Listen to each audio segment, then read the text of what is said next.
We want to welcome you to our webinar. Are you ready to do business with the federal government? Let me turn on my camera. I'm Sharon Francis, and I'm business advisor for the Minority Business Assistance Center here. We are based at the Columbus Urban League, and it's been a while since we've had a webinar, and we want to welcome all of you who have joined us today. Today, we also have with us our director, Jesse Mark, and I'd like to introduce him to greet you, and then we will introduce our speakers for the webinar today and get started. Jesse? Hey, thank you, Ms. Sharon, and good morning, everyone. Can everybody hear me fine? Hopefully, okay. Excited to have Vicki and Jill join us today. The partnerships that we have at the Columbus Urban League and the Minority Business Assistance Center run broad and vast, and that's an example of the information that we're going to present to you today. Stay tuned with our newsletters and our information that we have coming through. We're going to start to crank it back up again as the leaves start to fall here. We want to make sure that you guys are engaged and have opportunities to grow your business, become more and better informed, and better business owners, right? So without further ado, I will kick it back over to Ms. Sharon. Thanks, get ready, buckle up. So it's going to be a lot of good information. Hopefully you have notepad and paper there for you. And there we go. So thank you so much. All right. Thank you, Jesse. Well, today with us, we have two experts in the field of procurement, especially federal government opportunities. And so we have with us Jill Nagy-Reynolds, who is the director. Well, she started off in serving small businesses as the director of the Southwest Central Ohio Procurement Technical Assistance Center, where she led a team of counselors dedicated to assisting small businesses in understanding government acquisitions and certifications. She is now working as a business opportunity specialist at the SBA Columbus District Office. And so we are glad that she is here. She's also a liaison for the Hub Zone for the Columbus District. And then secondly, we have Miss Vicki Hawthorne, who is the procurement specialist who is assigned to Franklin County for the Procurement Technical Assistance Center. She has been a boots on the ground advocate for small business success in government contracting for nearly 40 years. So definitely between these two ladies, we have a wealth of knowledge and experience that they're going to be sharing with you today. And so I'm going to turn it over to Jill, and she will lead us off today. And get ready, as Jesse said, there's a lot of good information coming your way. Thank you again for joining us. Jill? Thank you. I appreciate your time today. Thank you very much to Sharon and Jesse and to the Columbus Urban League for hosting this important topic today. And I am going to go ahead and hit my share screen to get the first slide up. And Sharon, if you can let me know that you can see it, I would appreciate that, please. Or Vicki. I can see the screen, just, yeah, presentation mode, we're good. Perfect, perfect. Okay, well, as Sharon mentioned, I am a business opportunity specialist at the SBA Columbus District Office. And the Columbus District Office services 77 out of the 88 counties. I'm sorry, 60 of the 88 counties in Ohio. And I work primarily with businesses that are in the 8A Business Development Program. Today's presentation isn't really going to cover the 8A Business Development Program. It is one of SBA's federal contracting programs, however. But before we even talk about 8A or Hub Zone or Woman Owns, one of the important things that I think we need to go over is doing business with the federal government in general. So hopefully you are attending this presentation today because you have an interest in doing business with the federal government. So we do have an agenda here. And just keep in mind, when I say federal government, that means anywhere in the United States, including U.S. territories like Puerto Rico, Guam, the U.S. Virgin Islands, And then also State Department facilities like U.S. embassies, and then DoD facilities like military bases. So it's anything having to do with the federal government. Now, each level of government operates differently. So state government is different than the federal government, and is different than city government and county government, which is why if this is your first exposure today to doing business with the government, just know that you may walk away with more questions than answers. Or getting general information at first might lead to more questions. And that's just part of the learning process in government contracting. So today we have a packed schedule. I'm very fortunate to be working with Vicki Hawthorne at the Ohio University PTAC in Columbus. She is a true treasure and full of knowledge regarding government contracting. So once she comes on, she has a lot of value to impart as well. So what I'm going to cover today is how does the federal government buy, what they buy, why your business could consider doing business with the federal government, how are you considered a small business by SBA standards. I'm going to talk briefly about industry codes called Nyx Codes, and then I am going to turn it over to Vicki Hawthorne, who is going to demonstrate some publicly accessible websites. Because the government is by the people for the people, they have to show, and they have to have give citizens access to information. Like how do you find out additional information?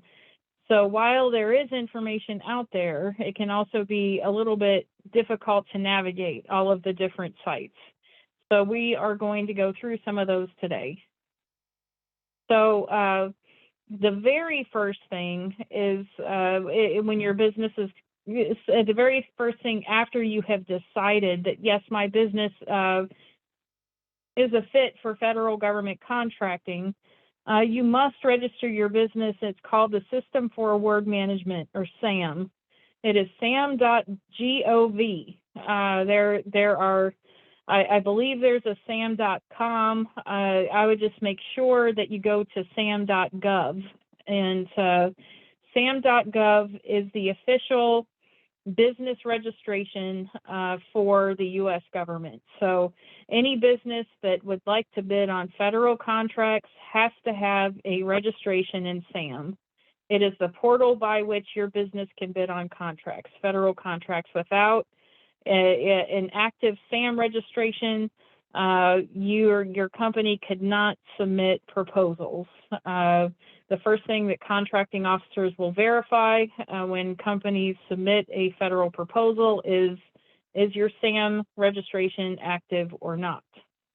So some of the things that you have to provide in your SAM registration is your 5-year revenues, the 5-year average revenues for your business, and your number of employees.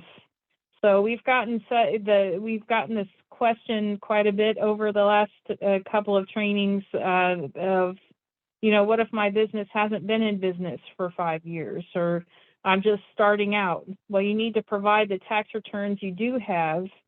And if you have a new business or one that is less than 5 years old, you can put your personal tax returns in for those years where your business had not started yet. You have to put a figure in there in order to get the registration to get approved.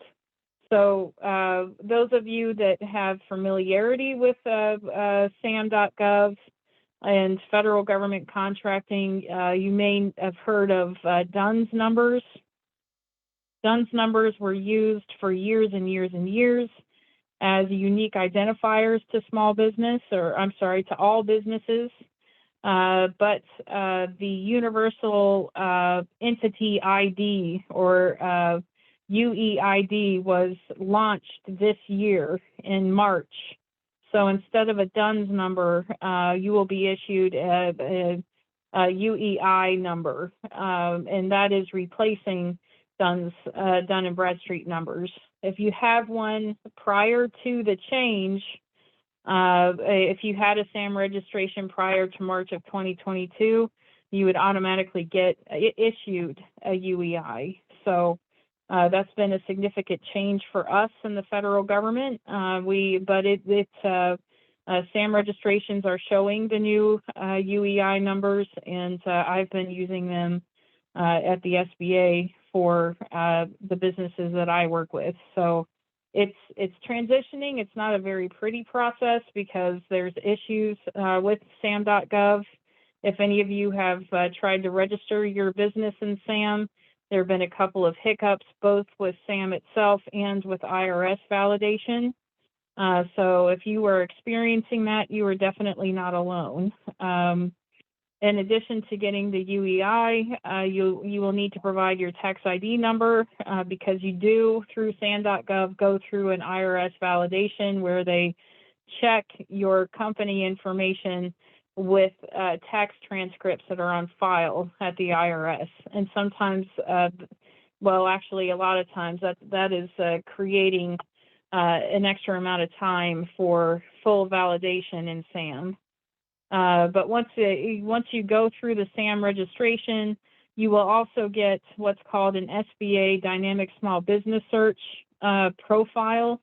That profile is used by contracting officers or the contracting community, the federal contracting community, to conduct market research on your business. So you will learn a lot more about the Dynamic Small Business Search profile as well as your SAM registration through a meeting with your PTAC. We're going to talk about PTAC soon because they're your boots on the ground and they will assist you in everything having to do with technical assistance in government contracting. So if all of these things seem a little bit confusing, you can always get help from your taxpayer provided resources. So System for Award Management, again, is the portal by which your business can bid on federal contracts. So this is just a screenshot of SAM.gov. You do not need to pay for your SAM registration. In fact, once you're in government contracting in general, because it is the federal government and you are citizens or green card holders here in the U.S., you do not need to pay for your SAM registration. And the reason why I'm kind of hitting that hard is that there are companies out there that will claim to, they'll claim to do your SAM registration or assist you with it for a fee. Now, it can be a confusing process to complete your registration, but that is what PTACs are for, and they don't cost anything. So when you get started on SAM, you can go to sam.gov right now and get started with your registration. But before you even do that, I think that you should research, there's certain things in addition to having your tax ID number, you'll need to have your bank account number and routing number because that's how the government will pay you once you have government contracts. But you also need to translate what it is you do into government speak. So I have a couple of slides that speak to that. So I'll just wait about Nyx Codes until the slide comes up for it. But once you see all of the paperwork involved and the time involved for registering your business to do business with the federal government, many of you might think, well, why should I bother? And the thing is, the U.S. government is the largest buyer of goods and services in the world. So they have a budget of $650 billion. And the slide isn't that actually might be higher at this point. So the government buys just about everything that you can think of, not necessarily in the way that you would think it, but it's definitely worth looking into as like an alternate income stream for your business. And in addition to just the variety of things the government buys, there are laws in place that make it mandatory for the government to buy from small business. So I will talk about what it means to be a small business by SBA standards in just a couple of slides here. But 23% of all business is set aside for small business in the federal government. And that's according to the Federal Acquisition Regulation. So that is the guiding force behind federal contracts. So all contracting offices have to follow the Federal Acquisition Regulation. So 23% is set aside for small business. But in addition to that, if you're qualified for any of SBA's set aside programs, like woman-owned small business, there's a 5% set aside for that. There's 3% for Hub Zone, 3% for service-disabled veteran-owned, and 5% for socially and economically disadvantaged, or 8A firms. So you don't have to have those certifications in order to bid on federal contracts. That's why we aren't focusing on those certifications for this presentation. You need to figure out first if your business fits in with federal government, and then you would consider those certifications if you're qualified for them.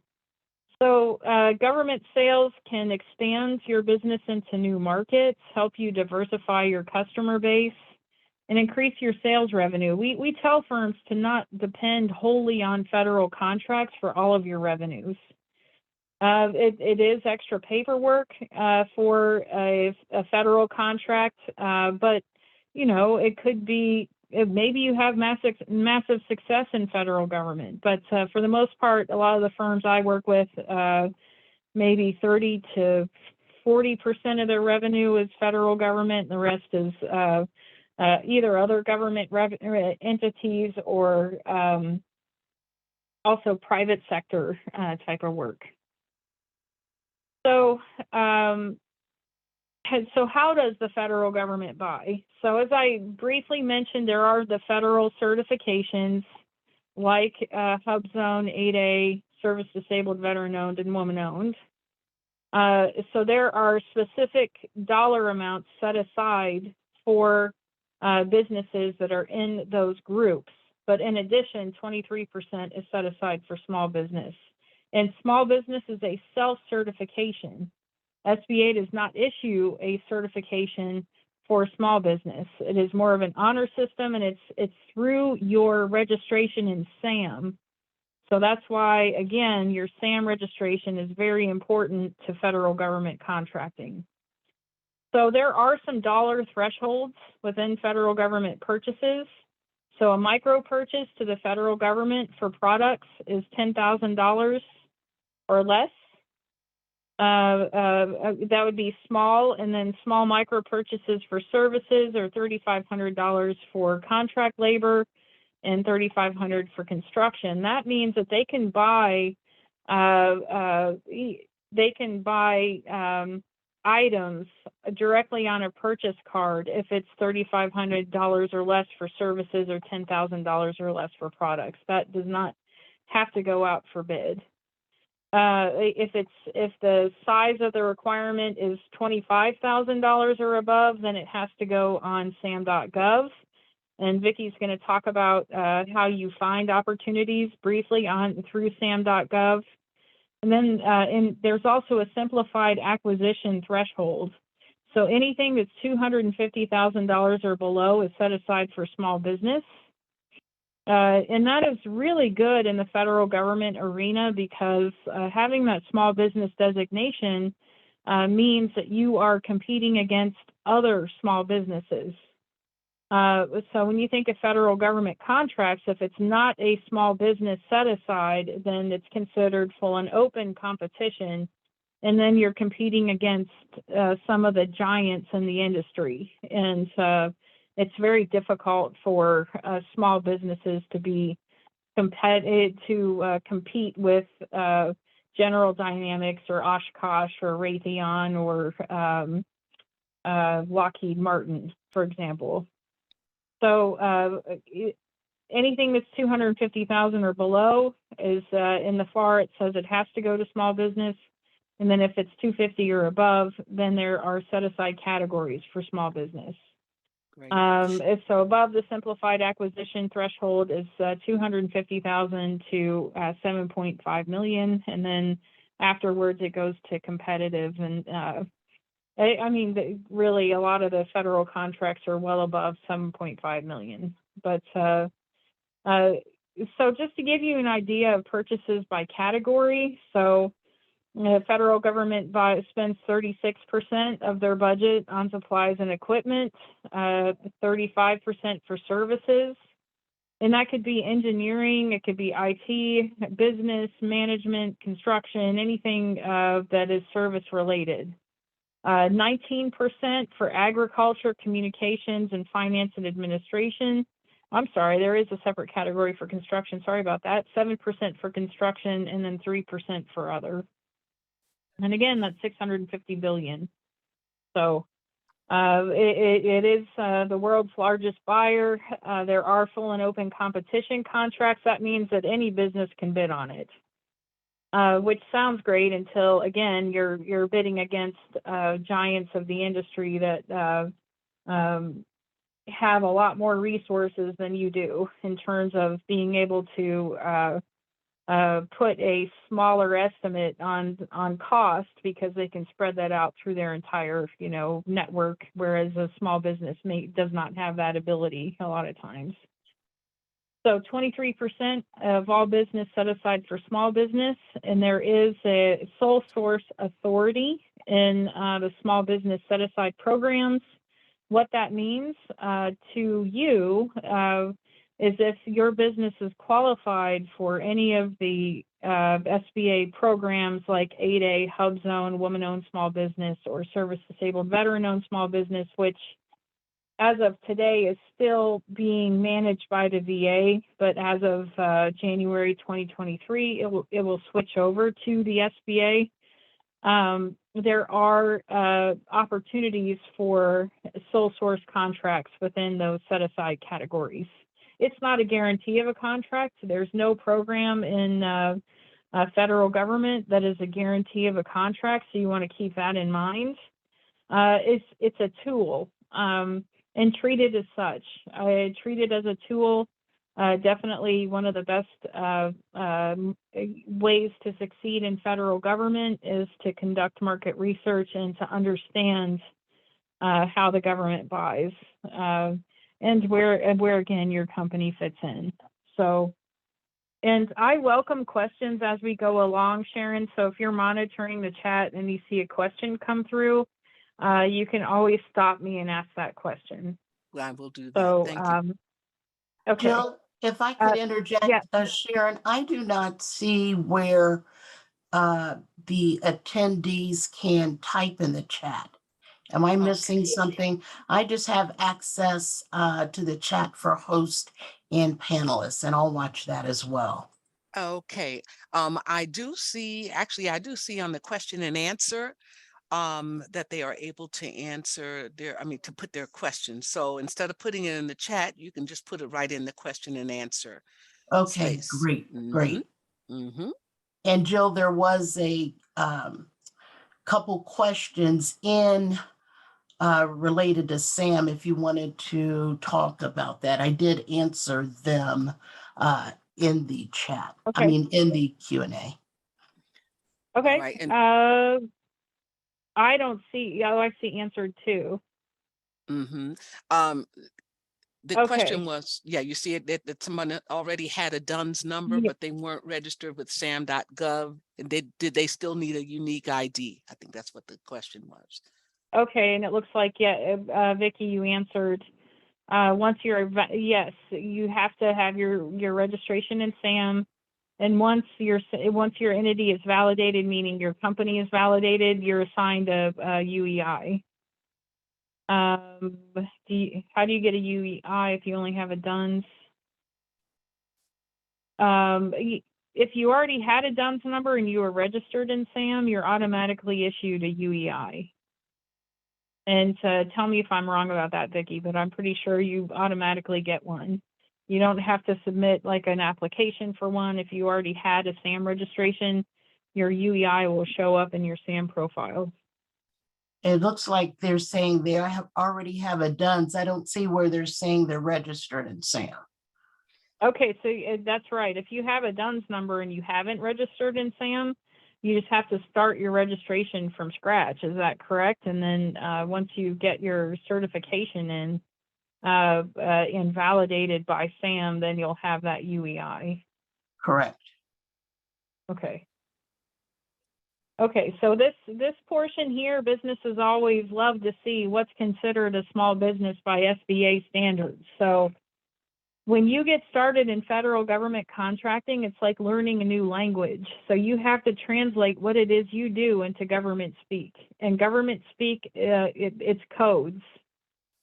So there are industry codes, and then there are product and service codes. So the industry codes, they are called Nyx Codes. And if you see that there on this slide here, I've heard it called NAICS and different things, but we call them Nyx Codes. And it stands for the North American Industry Classification System. And there are at least 1,000 Nyx Codes. So you need to, and you can actually Google 2022 Nyx Code list, or you can go to census.gov and you can do keyword searches to find Nyx Codes. But essentially, your primary Nyx code, your business's primary Nyx code, is it's where the majority of your income is coming from. So if the majority of your income is coming from marketing, then your primary Nyx code would be marketing and consulting, most likely. Like, you just have to look through the Nyx code list, discover which one is your primary code, and you can have more than one code. You just have one primary code, and then you can have multiple other codes. So the size standards for federal government small business are fairly high. So to give you an example, if you are an IT company, there are 3 major Nyx codes for IT, and they all have size standards of, I think, 31.5 million might be the most recent. Don't quote me on that, but they're high. Construction is like 39.5 million. Specialty trades are at 12 million. A&E, like architecture, engineering, that one's around 12 million. So as long as your total receipts over a 5-year period are below what we call the size standard, it's the SBA size standard for your primary Nyx code, you are considered a small business by the SBA. Now, the only time that is protested, and the SBA would only issue a size determination for your business, and that would be a formal size determination if you as a business submitted a federal proposal and another business that also submitted a federal proposal for that same job protests your potential award. Say you're potentially being awarded a small business contract. Your competition, who also submitted their proposal on that same project, doesn't believe that you're actually a small business. They would appeal that to the contracting officer. Contracting officer says to the SBA, hey, we got this protest. Company B doesn't think company A is small. They are interested parties on this project. And then the SBA would conduct a formal size determination. And with formal size determinations, the SBA will reach out to the business and request the financial statements and federal taxes for those businesses, and they will discover then whether or not that business is small. So just by being a member of the public, you can't say, I don't think this business is small, SBA. Go out there and do a size determination. Like, it's a big deal. It is a very big deal to do a size determination. So it's only through the request of a contracting officer. So also, when you are registering to do business with the government, you will have to, anyway, Yes. you have to have, yes. Is there a question? No, I Okay. think we're fine. All right, we're good. Business type, so you could be a sole proprietorship, an LLC, a corporation, or any other legal form. For doing business with the federal government, the business must operate primarily within the United States. Nonprofit businesses are not considered. So nonprofits are not businesses and are not qualified to bid on contracts. They are qualified, however, for federal grants. If the business primarily works outside of the U.S., they are not considered qualified for federal contracts. Size restrictions, as I mentioned before, if you, it depends on your 5-year annual receipts. If you are a service-related industry, and depends on your number of employees if you are in manufacturing. And I can't get my slide. There we go. So let me move this little window here. So size standards define the largest size a business can be to participate in government contracting programs. So for example, why I think this is a good slide to talk about is because you may be a small business under one code and large under another code, depending on the size standard for that particular code. So especially if you're a medium-sized small business or a large-sized small business, it makes sense to look and make sure. Because, for example, the general contracting might have a size standard of 36.9 million, but the specialty trade contractors are at 17 million. That's a big difference. So you might be small under construction, but large under a specialty trade, like a HVAC or plumbing or, electrician, so forth. Size standards vary by industry and are based on either the number of employees, the average amount of receipts of the business. Okay. Again, your small business size, to be considered a small business, it's a self-certification. We get calls all the time from small businesses, weekly, about getting their small business certification. There isn't one. There's no the SBA does not issue a certification for small business. It's through your sam.gov registration, and it is a self-certification. So especially we find a lot of prime contractors will require some sort of proof that a business is small. And at SBA, what we tell firms is just to pull their SAM registration or their SBA Dynamic Small Business Search profile, because that's what has your 5-year revenue in there. And if your 5-year revenue falls below the size standard for that Nyx code, your sam.gov registration will say that you're a small business, but it is a self-certification. And as I mentioned before, in general, SBA will conduct formal size determinations only as a result of federal contract protests. I talked about that briefly. Now, when you are considering federal government, hang on a second, I've got to move this over again. Here are some things that you should consider. Like when you've had the chance to look in sam.gov and you see opportunities, most of the time, the government is posting stuff that they need solutions to. So how are you solving their problem? So when you look at a federal proposal and you're looking to see, okay, my business can provide this service or this solution, how are you going to put together a solution for whatever it is they're proposing? How are you different from your competition? Vicki's going to go over capability statements briefly and how you can create marketing pieces that reflect your difference between your competitors. What's the best way to market yourself? How do you get repeat business? Because you don't want your first contract to be your last contract. So that's a whole different presentation. I got a contract, now what? Now what do I do? How do I keep my government rating good enough so that, because there's something called CPARs, once you get a federal contract, that you'll be graded on your delivery and your your service and your delivery. That's really important that you have good CPAR ratings so that you can get a second and third and 25th and 80th contract. And then how frequently is your product or service being purchased? So again, does the government buy what you sell? Do you have any federal contracting experience?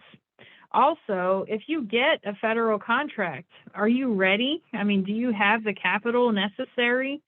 I actually was working with an 8A firm that they have a contract with the FDA, and it's like their first contract, and the FDA is not paying them on time, and they're a very small business, so they were at the point of needing to lay off people because they weren't able to pay them. So we got that issue resolved. However, it was just like a payment problem on the government's end. But do you have working capital to cover you over emergencies like this? Do you have inventory? Are you capable of fulfilling a large contract? And where do you find opportunities? So hopefully this is, this is like a very basic, here's considerations for getting started. But one of the wonderful things is all of the resource partners that SBA has to assist you. And number one, Minority Business Assistance Center. They are truly fantastic in terms of helping you become focused on not just federal government, but the government in general, your business in particular. Like if your business needs access to capital or business plan assistance or infrastructure development, all of those things, the Minority Business Assistance Center can provide that type of service for free. The Women's Business Center, if you are a woman-owned business, there's training and counseling available to you as well. The Small Business Development Center, they are grant funded in part by the SBA, and they meet one-on-one with small business. And then the Procurement Technical Assistance Center, that is particular to federal, state, and local government contracting. It's technical assistance in government contracting. And then finally, SCORE, the Service Corps of Retired Executives. So they are a volunteer organization, and it's more of a mentoring type of program. So say you have a business idea and you want someone to bounce that idea off of that isn't family. You may not want to share your idea with family members or immediate friends. You could go to a SCORE counselor, talk about it with them, and they will give their wisdom to you. Most of them are either entrepreneurs themselves. SCORE counselors have also been retired government employees. They are sometimes current executives that just want to give back. So you can also set up an appointment to meet with a SCORE counselor if you would like. So there's a lot of different resources available to you as a small business. So please utilize them. They are your government-backed resources and do not cost anything but your time. And I understand as a business owner, your time is, there's never enough of it. So you just have to prioritize, where you're going to start, where you are, where you want to be, and how are you going to get there. So with that, I am going to turn this over to Vicki if there's no other questions. Whoops. Okay. And I don't see any other questions right now. So Vicki, I am going to turn it over to you. Okay. We actually do have one question that I see here, and it says, do you still get a grade if working under a general contractor? And then the other question is also, why does the federal government take so long to pay?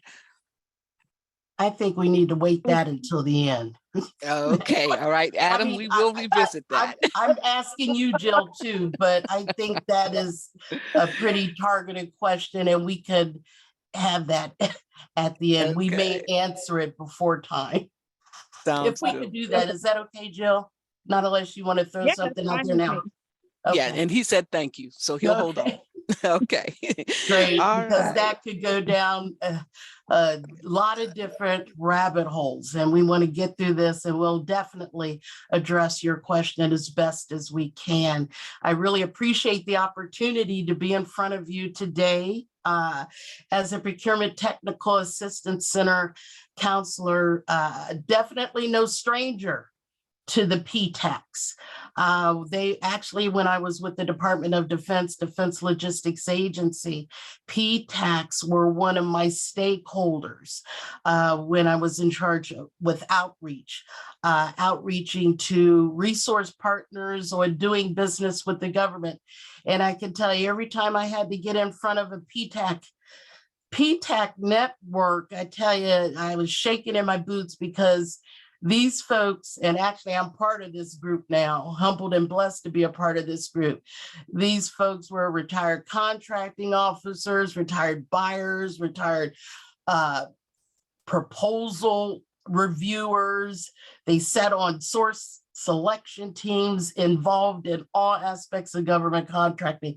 So you couldn't just give them any old answer. You had to, they really drilled back and peeled back the layers in support of their clients. So I'm definitely, again, blessed and humbled to be a part of this group now. And a little side story, Jill and I have worked together. Sharon had mentioned that Jill was a PTAC counselor. Actually, when I was with DOD, Jill would come in and train our clients on PTAC services. So it's really something how things go full circle. I would like to kind of put in a disclaimer, and I am a business owner.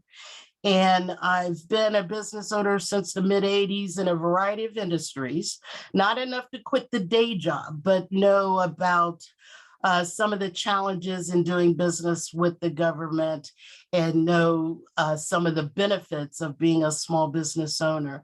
So again, I can provide different perspectives. Now, we have a PTAC network all over the country, PTAC counselors with a variety of experience. In Ohio, there's about 15 of counselors, and we handle different counties. I handle the Franklin County. So if you're on the line and you're in Franklin County, hey, I'm it. So, but again, we have great experience. We reach out to each other frequently. We may even need to reach into another counselor that may have a specific expertise that can help our particular client at that time. So we definitely have that latitude. And even outside of Ohio, we constantly stay connected with our counselor counterparts outside of this state. And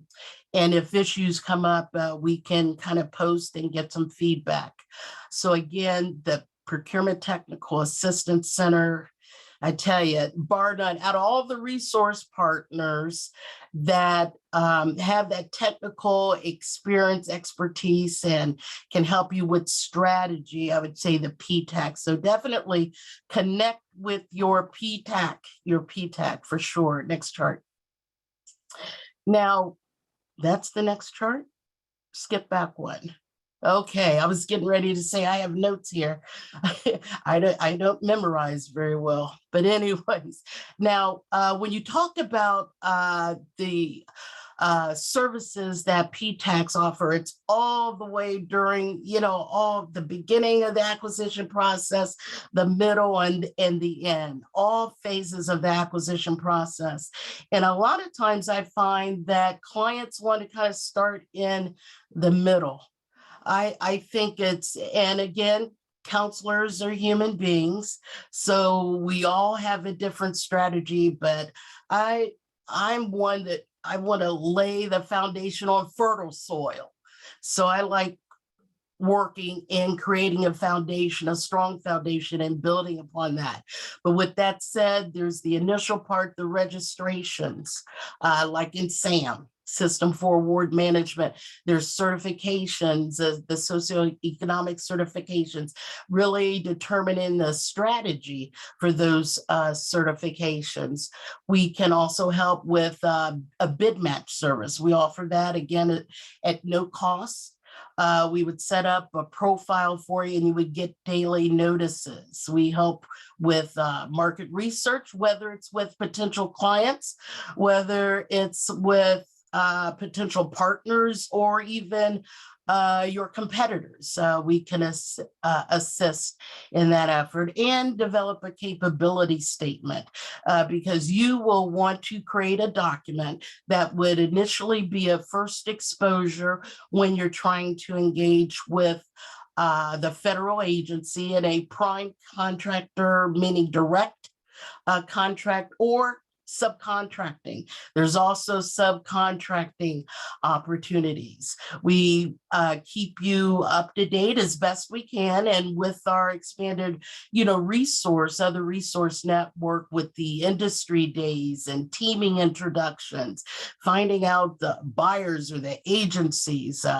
helping you think about if it's within your business model or teaming arrangements. Now, we don't do the work for you. We assist you in, if you had a request for proposal you're submitting, you already have a draft, we could pull back the layers of the requirement. I kind of have some dialogue about that. You prepare the draft, we can kind of look at it and give our feedback. Those are the types of assistance we provide. And as I mentioned, in that solicitation phase, the solicitation review, it's really important to peel back the layers of those solicitations, because it's just so much. It's really a lot. And sidebar, I continually learn every day some nuance about government contracting. And you'll never know it all. PTACs are not know-it-alls. We have to go in and do the research a lot of times in order to help guide our clients. So it's, you be patient with us, we'll be patient with you. It's a teamwork. We're part of, it's like an ad hoc team member.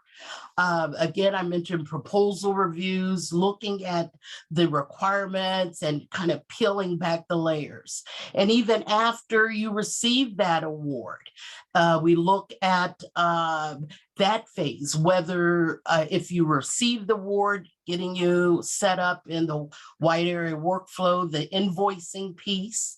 Also, if you didn't receive the award, we'll recommend, if it's appropriate, to request a debriefing.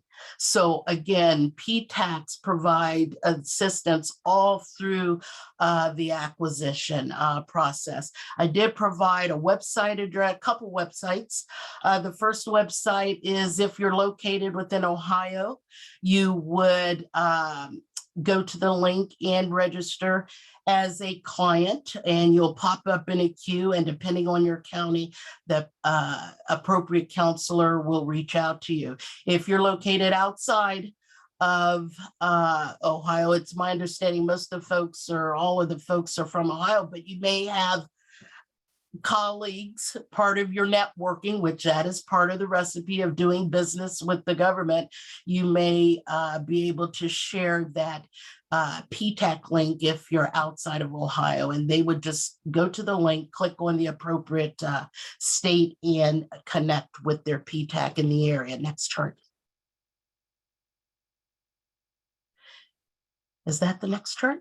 Okay, we did a little rearranging, so I'll just go with this.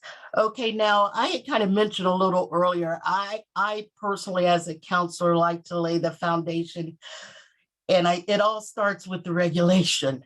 I'm not saying you need to know the regulation, because it's massive, but you need to know where it is.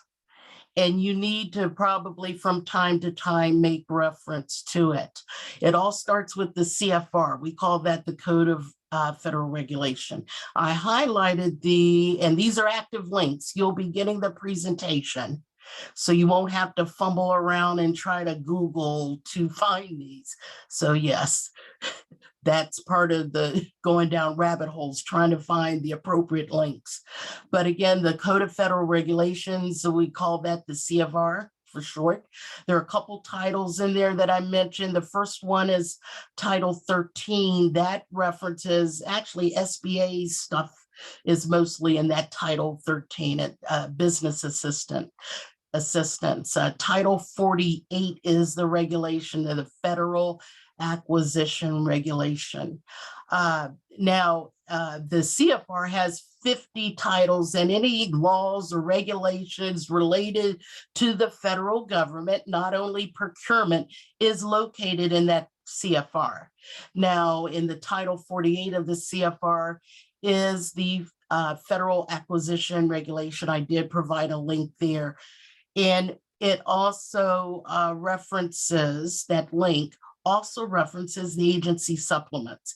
So not only is there the actual federal acquisition regulation, but each major agency has a supplement. So if you decide within your business model doing business with a variety of federal agencies, you'll be referencing the agency supplement. So again, I provided those links.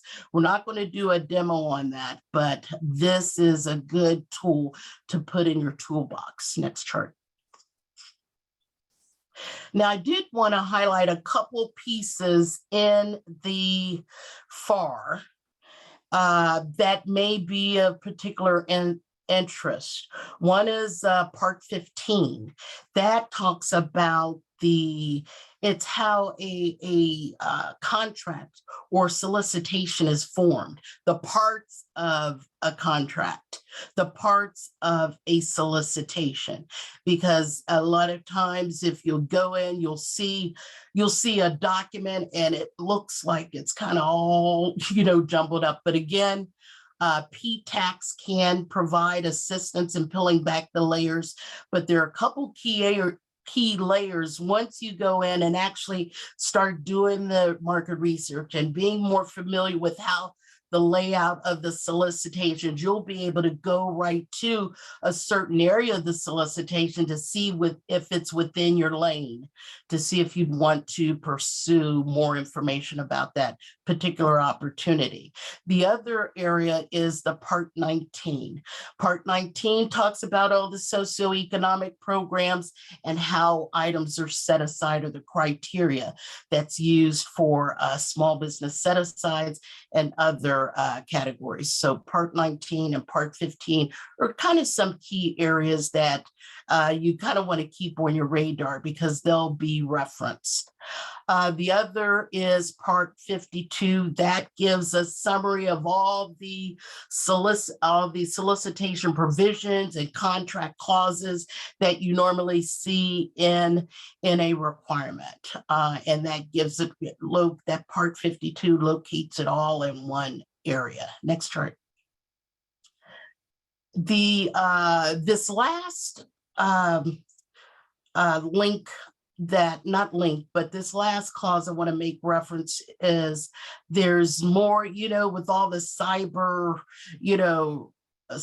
attacks, the government is in the process of putting additional requirements on the government suppliers, federal government specifically suppliers, and doing business with the government. So that may cause you to maybe secure your information in your back office a little more. But again, if this particular clause is referenced, you'll want to pay particular attention to it because there is certain reporting that's required. Not all solicitations and contracts have it, but I see as time goes on, it will be incorporated with all the cyber, how that's been heightened. Next chart. Now let's do a quick check. I know Jill had talked about the Nyx codes and trying to figure out a Nyx code. Again, reach out to your PTAC, because you could have a product or service that could have more than one Nyx code. It just kind of depends. You know, there's no cut and dry answer for that. You will have a primary Nyx, but you could have several Nyx codes that are related to your product or service. And I have even found, you would think one Nyx code would be, let me just say, agencies may use different Nyx codes for what you may think is the same product or service. I'm just letting you know that now. Use whatever Nyx code they're using. Don't try to necessarily challenge it, not unless you'd say, oh, this is a total mistake. Reach out to your PTAC for some clarification of that. But I have even found there were even different buyers and contracting officers within the same agency may use a different Nyx code for what the supplier may think is appropriate. So again, follow the Nyx code that is in the requirement, not unless you think it is a total, misstep, and reach out to your PTAC. But the other thing about the Nyx codes, again, service industry, if it's the primary Nyx code is in the service industry, the size is determined by dollars, your revenues. And I think it's the average of 5 years. But if it's in the manufacturing, if it's a product, it's based by your number of employees. So next chart. And we're going to do a demo on that in a little bit. So if we could get maybe a couple keywords from our attendees, I'll be able to use real life examples. Now, that is what the Nyx code is, what SBA determines is the size standard for you to be considered, whether you're a small business or large business, based on your number of employees or your revenue. Now, the government, the federal government, identifies a product code or service code based on the requirement. So you'll also not, you'll identify your Nyx or several Nyx codes, and you'll also identify your product service code. Now, again, product service codes are used to record the products and services that are purchased by the federal government. Now, if it's a product, it's a four digits. And if it's a product, your PSC would begin with a number. If it's a service, your PSC will begin with a letter. Now we'll be doing a demo to kind of demonstrate that. I have a couple tools that I use to identify the product service codes. Next chart. Now, you've got to do your market research. There's a lot of market research that you can do in SAM, the System for Award Management. You can find current opportunities, who's been awarded, the agencies, just so much information in that SAM. Some of the information you have to have a SAM account in order to access. Now, SAM account, when I say SAM account, that does not mean you have a valid SAM entity registration. You can have a SAM account and not be registered as an entity. So that clarification there. There's also the market research tool of federal spending data. We'll do a couple samples on that. So you'll be able to see what agency is spending and who are getting these dollars. again, that's all part of the market research to identify how your business can pursue some of these contracting opportunities. There's also a link to federal acquisition forecast. Federal agencies are required to yearly to update their forecast information. Now, forecast, it's a requirement, so you hope it's good forecast information, and let's just be positive and hope that it is. But some agencies are really specific in their forecast information and have it in like a database tool where you can search, and other agencies have it in an Excel spreadsheet, so or PDF. So it's up to the particular agency how they want to post the forecast information. And I do have a specific link where you can get the actual listing of the agencies and their forecast link. Otherwise, you'd have to go to each individual federal agency.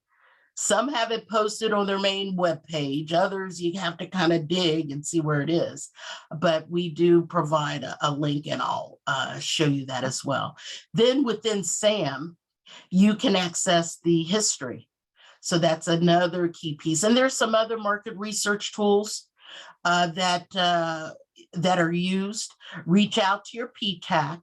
I'd recommend you can go in these databases yourself, reach to your PTAC, schedule sessions, kind of peel back the layers, get some quick tips from your counselor, and go back to the office and do the work, then pull back together and see how you can fine tune it. So there's a lot of different ways that you can capture the market research to set up your strategy of what agencies or sub-agencies or offices or prime large businesses you need to reach out to. Next chart. Okay, I think it's time for a demo. Stop share. And so it's my turn to share. And if I get disconnected, so far so good, but I don't even want to put in the atmosphere, but I'll be back if something happens. Okay, the first one is Nyx Codes. Now, there's a lot of different sites that have the Nyx Codes. So I would say this would be the final place that I would start, because to me, and you may find it different, it's not so user-friendly to me. But this is the one that the buyers and contracting officers use. And you see, this is the main page, and this is what you get. If you're not really familiar with all this terminology, and let me just kind of digress for a minute. Be patient with yourself. This is a different language. It's a whole different frame of thought, and what you think as a business owner for your product or service, you might have to you've got to adjust your mindset. To put it mildly, you've got to adjust the mindset. And again, connect with your PTAC, have some strategy on that. They're that lending ear and can help you pull back those layers on that.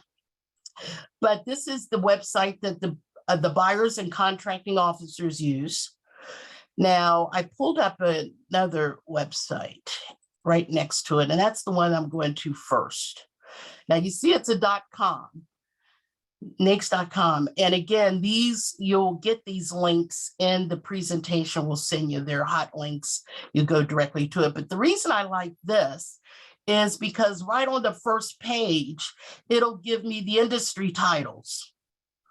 Where the other, if you notice, this other one didn't give me any titles. I don't know which one's which.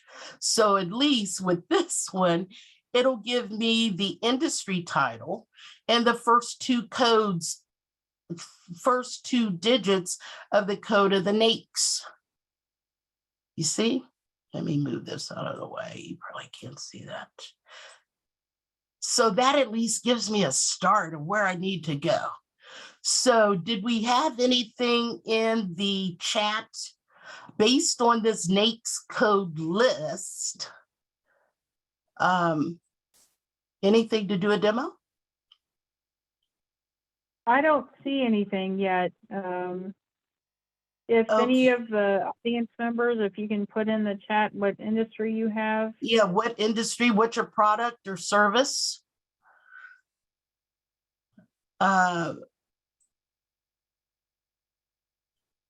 Okay, let me just pick one then. I was hoping to get participation from the Oh, group. wait, here comes one, concrete construction.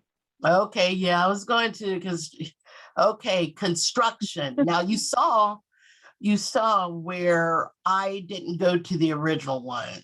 I went to one where I thought it was a little more information where I could pick. So under concrete construction. Right, Yeah. it looks like they're concrete contractors. Okay, so I would probably go and Jill, chime in, you know, if you've got some feedback on that. I would go to the construction. Would Mhm. you? Yeah.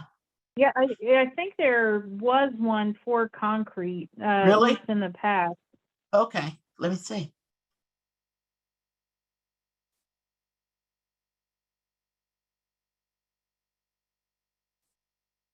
Yeah, poured concrete foundation and structure contractors. Okay. And what was that under? I'm interested. Was that under? Yeah, see, that was under 23. Okay. But see, that's a good point. Okay. I'm glad you said that because I would recommend searching on the keyword first. Search on the keyword. You can look on that one side and see what the first 2 digits are, but you see, I would have missed other Nyx codes. You see how they're different? See the Nyx codes, some start with 3223. And it just depends, and you have to drill down and say, okay, which follows my business model? What Nyx code is appropriate for my business? There could be a number of them. Yeah, We've had several others that put in their industries. okay. Now, Michelle Scott, I'm not sure what FCC is. Like, is that the Federal Communications Commission? What, an or, FTC? FCC. But then there's also, well, someone supplied their Nyx code 611-430. So professional and management development training. Okay, here's one that notaries. Oh, yeah, that's a tough one. I mean, you'll Oh, find it. and What? Vicki, so Adam, who's the concrete contractor, says, how about choosing all of the ones that were listed there? Yeah, absolutely. If they're applicable to your business, yeah. If you're a see this one, concrete pipe are you a manufacturer of concrete pipe? Is it a Yeah, product I or would say most likely not, yes. But let me not speak for Adam.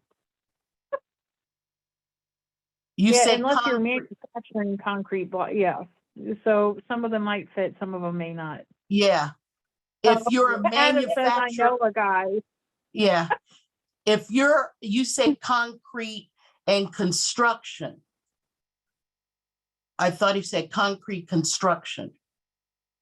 No, a concrete, I think, Adam, I think you are like you do concrete, correct? So you do foundations and maybe some masonry. That I'm guessing. If that's the case, it would not be under the 3-2 first digits No. of the Nyx, because this is saying you're manufacturing concrete pipe. The 3, yeah, that's the I think we've got Adam. If you'd like to speak, I've Yeah, unmuted your mic. There you go. You can ask your question. Can you hear me? Yes. Yes. Okay, so yeah, I do concrete construction, so like foundations, flat work, sidewalk, retaining walls, slab on grade, all that sort of stuff.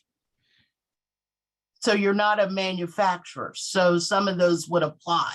Where you searched on the key, we searched on that keyword concrete. Let's see, let me do it again. I am associated though with other people that could fulfill those. Would I still be able to kind of take on that opportunity? When in the short answer, I would say yes. Okay. You know, if you, I would say, okay, yeah, your primary NAICS may be in the concrete service, but if you have manufacturer of concrete pipe, a source, you could bid on that. I Okay. would think. Jill, you have any feedback on that? No, I agree. Like so if it's concrete pipe, you would have to probably subcontract, or they would have to subcontract to you. Okay. So there's nothing that says you can't do that, but if it's a small business set aside, that's where it can get a little bit tricky, because you want to make sure that you're partnering with other small businesses for small business set asides, Okay. rather than, Yeah. you know, partnering with a large business that's essentially you're buying from and then selling through the small. Yeah. That's where we kind of the regulations speak to that. Like, you Regulation, should be see, it goes partnering. back to regulation. Remember, I kind of mentioned Part 19, things kind of go back to that keeps you on track on what's allowed and what's not allowed. Mhm. Because I see here masonry contractors. I see that as one for you, concrete block laying and others. I don't do would see. block. I don't. Okay, it's yeah. just concrete. The slab. Yeah, so I don't do block or brick. I just do concrete, All poured right. concrete. Oh, Place- poured concrete. So Yes. again, you would just Mhm. go and go through this exercise and pick the NAICS code that are appropriate. Give me another keyword. Okay, I think Sherry Kindred also had her hand up. I'm going to unmute her mic. She'd like to give her question.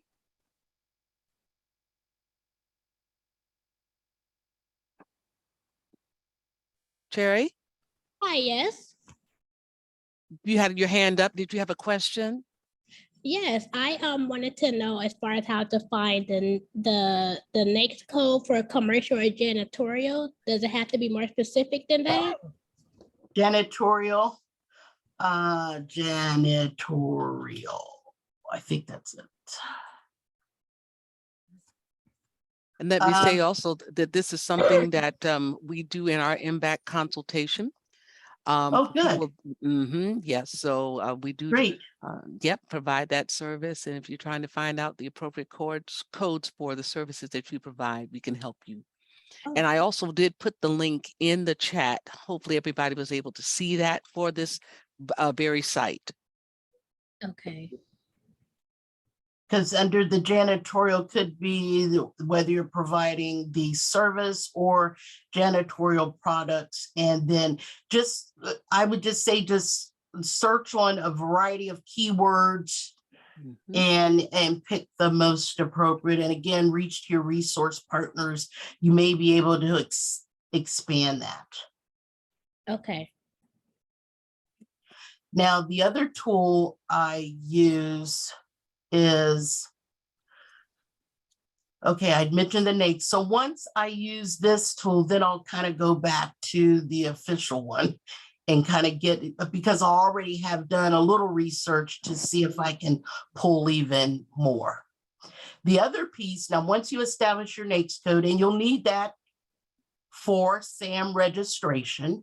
Now, as long as you type in one NAICS code, that you can get through the SAM registration.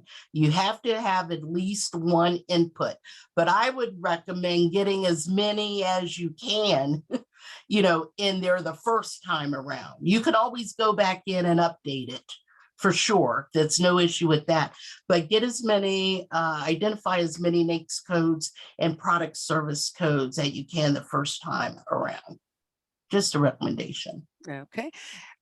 I've got a couple of more questions. Do we Okay. have time, or do you want to wait till the end of your presentation and then we can take? Well, are they related to the NAICS or product service codes? Let's see, Michelle Scott. I'm going to unmute you. That name sounds familiar. Good morning, good afternoon. Hello. Hi. Yes, my question is for family child care centers. I did hear you say that we can look for more than one NAICS code, but my question to you is that, can we go up under early childhood educators as well? Are we able to go up under city educators? Because there's like a fine line between that when it comes to zoning. Yeah, I'm So, not quite sure of the question. I think she's talking Well- about, okay, do you provide childcare services, or do you have adult daycare services? Child care services. Childcare services. Okay, then I think that's the term, that the key word that you would use. Mhm. There you go.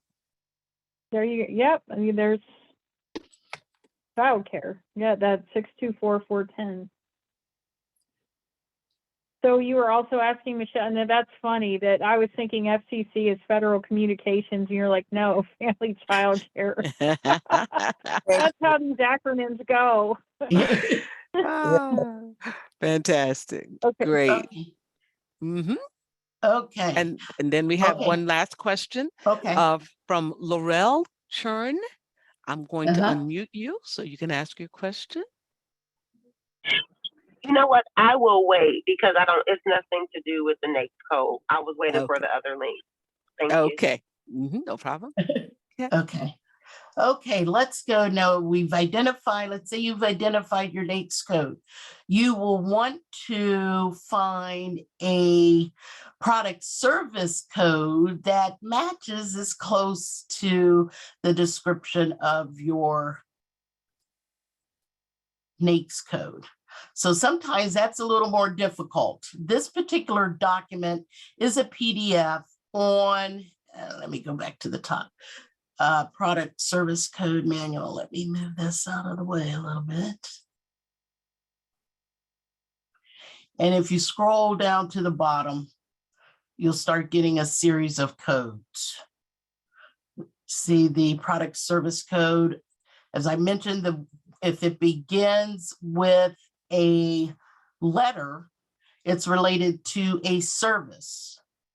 If it begins with a number, it's related to a product. And the buyer contracting officer on all requirements, federal requirements, they should have a product service code. I've seen where they might, especially under service, they may just put the first letter and not break it down to 4 digits. But there's a couple tools that I use or advise my clients to use. One is now this particular tool, and again, the links are on the presentation, they're hot links. This particular tool, actually just stumbled across this tool not too long ago. And remember, I've been in this like nearly 4 decades, but let's see, I was trying to get to the bottom and you can probably see it. It's maintained by the Defense Pricing and Contracting Office. So I would say it's pretty reliable. And if you look over to the left-hand side, it'll give you like some descriptions of the categories. And you would just click on which one would apply to your business. And we'll go into that in a second. Well, this is, let me just go on and talk about this. And I opened up facilities and construction. It kind of gives you, and it kind of breaks down even more product service codes.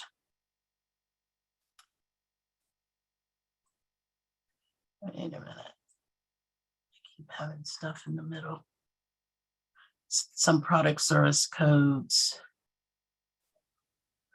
But I'd say yours is the service. Adam had mentioned service, and there's some that begin with the W. And you may have, Adam, you may have, you were talking products. It may be some service codes that begin with a number. Now, the child care services, I'm not sure. I'd have to probably dig and see.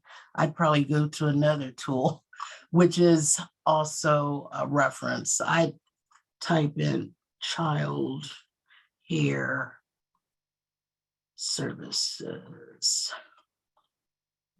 And again, Jill or Sharon, chime in anytime, because there's no right or wrong in doing this research. You know, it just might be less of down a rabbit hole than other times.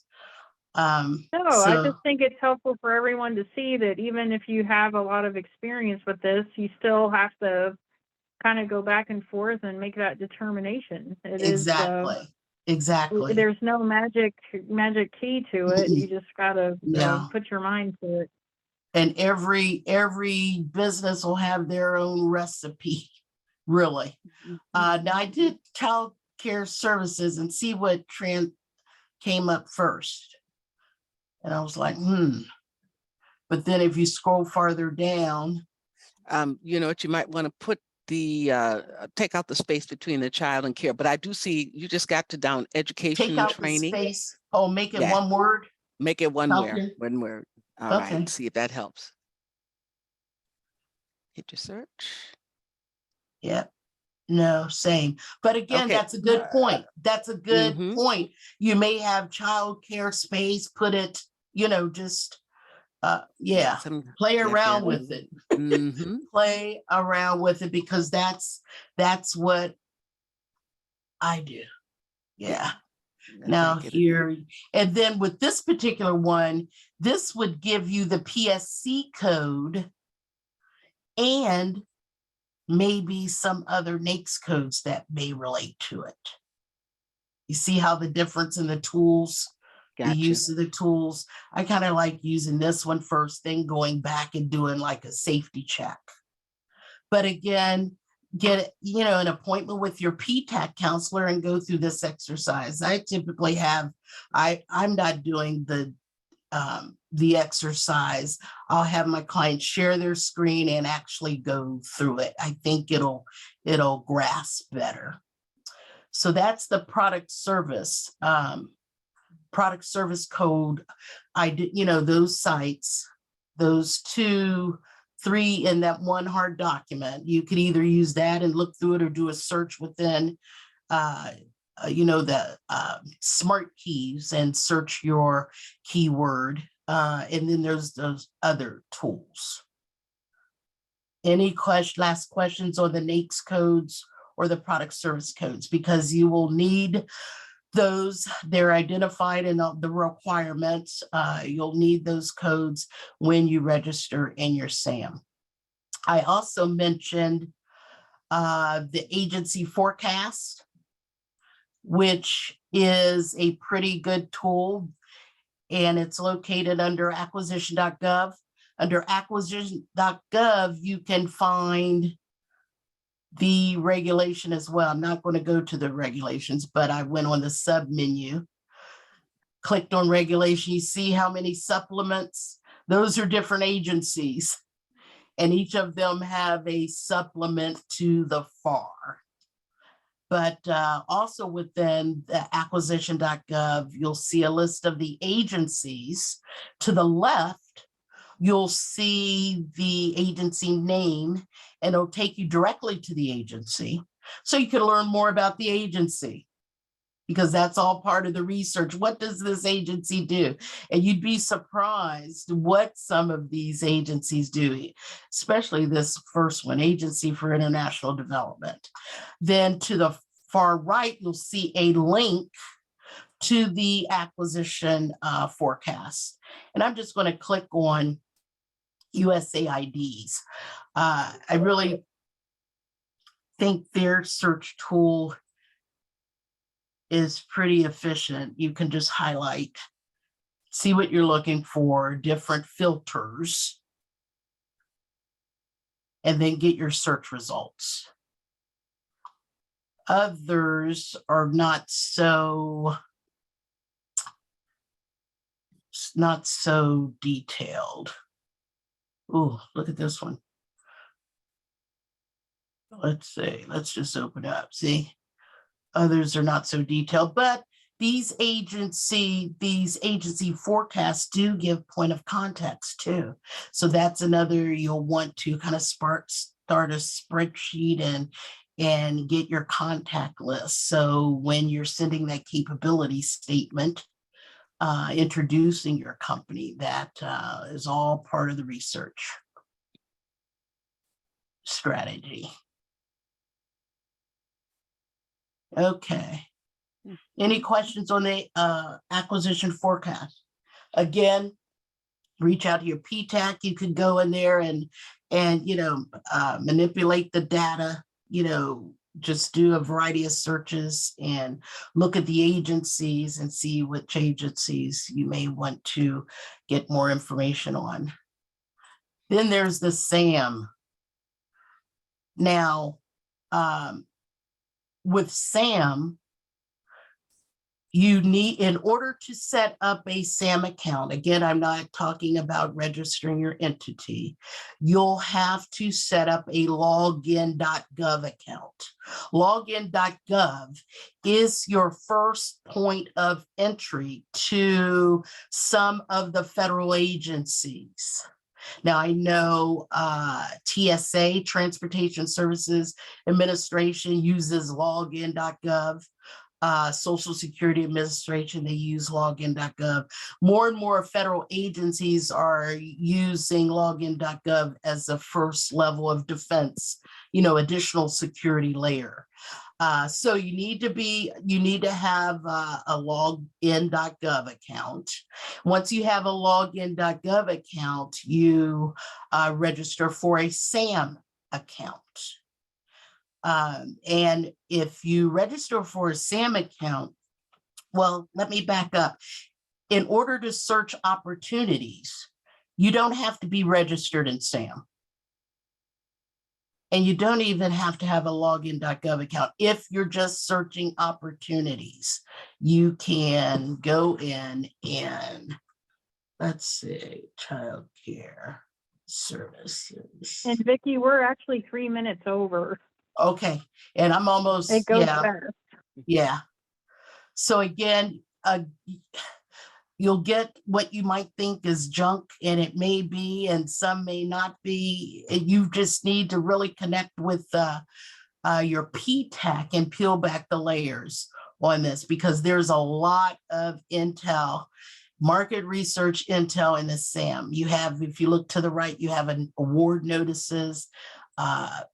SAM does post award notices. That means who actually went through the solicitation, a contract, or a purchase order was awarded. So there's just a lot of information in the SAM. For sure, it's going to be a place where you, if you're doing business with the federal government, you'll be there. And again, you need to have a current valid registration in SAM. As Joe had mentioned, there's been a lot of issues with SAM, but again, reach out to your PTAC. I saw a question there, bid match. I just kind of clicked on the wrong button.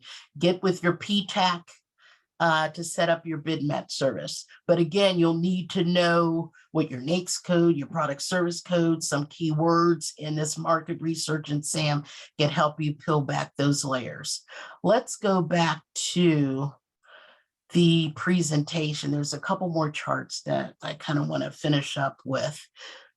And I'll zip through them. Again, you'll get them, but I think there's a couple areas that I'll stop share. Vicki, while we're transitioning, for that login.gov, Yes. is that on sam.gov or they just go to login.gov? So, Well, let I think me, it's on SAM. I need to go back and see. I usually provide Okay. a link. So you want me to go back and see that? I Okay, think hang on. Let me it's, do. I need to, Sorry about that. I should have asked you before. yeah, that's okay. I kind of just zipped to. Yeah, I think they give, actually they give some instructions.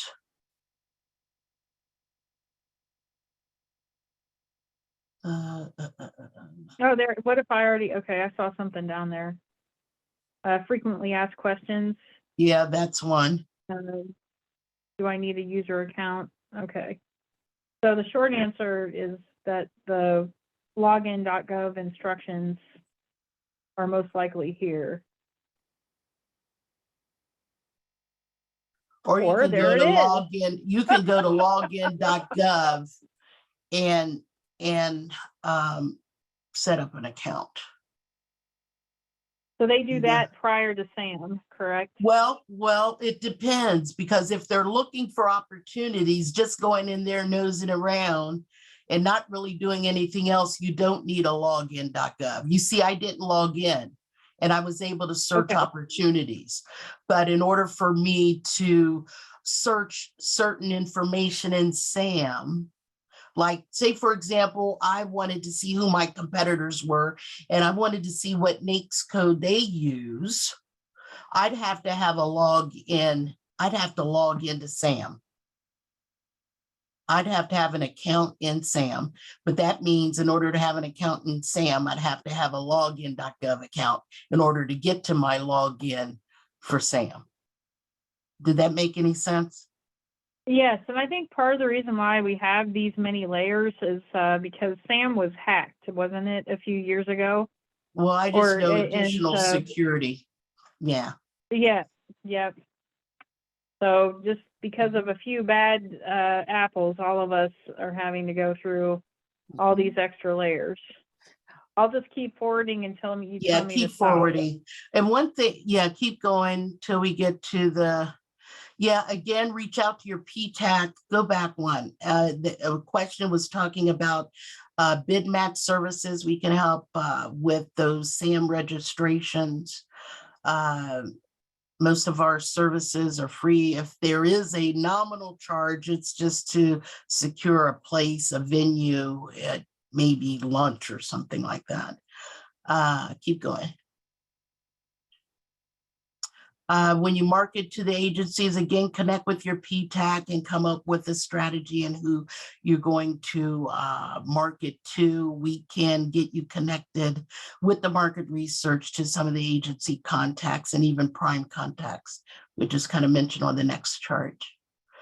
Definitely, you'll use your capability statement. A key thing in the capability statement that I need for you to focus on is what stands you apart from your competitors. What is, and we call that the key differentiator. You may have one or two, or even more than that, but you need, and it can't be good quality or timely service, because everybody is going to say that.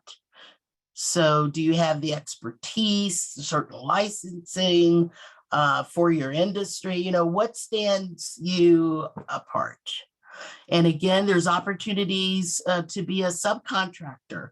There's because subcontractors large business contractors do have goals, socioeconomic goals. So that is something to keep aware of. Next chart.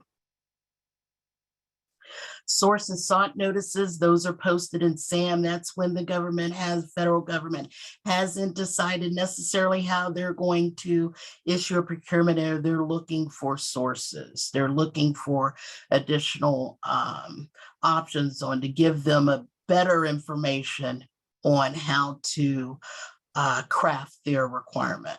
Next chart.